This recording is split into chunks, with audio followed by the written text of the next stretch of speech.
These four San Pablo villagers, two adults and their minor-aged children, crossed at a known smuggling route from Chetumal on Saturday afternoon.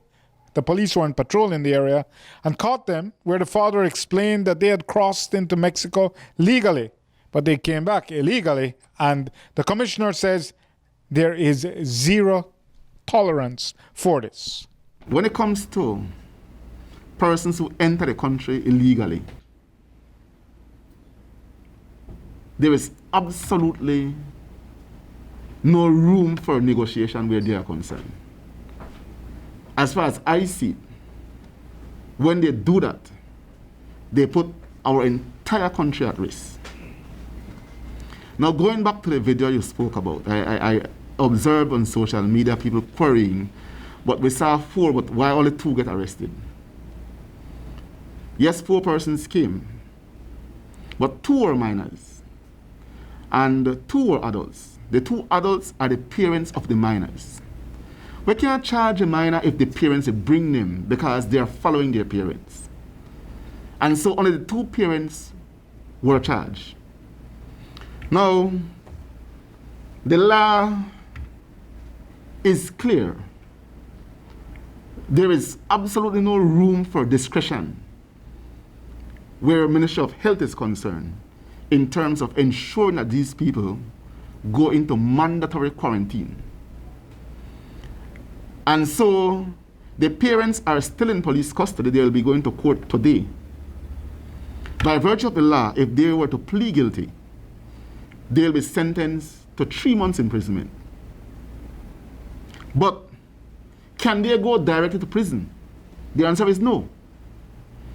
So even before they go to prison, they would have to undergo the 21 days quarantine, starting from the day when they were found. And if after the 21 days they do not develop symptoms or test positive, then they can go to prison. In terms of the 2 children now, they were placed in mandatory quarantine for the 21 days. So if it is that their parents should plead not guilty and the court were to grant them bail, they will not go home. They should go directly into mandatory quarantine at their expense.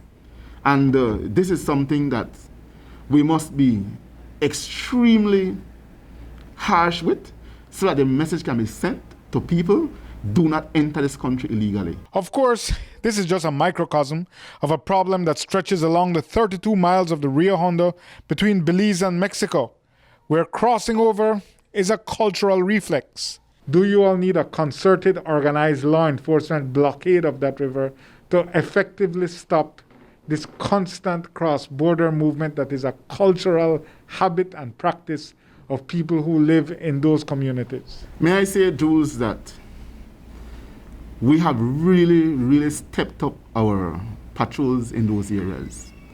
The BDF have 4 boats in the river patrolling, 4.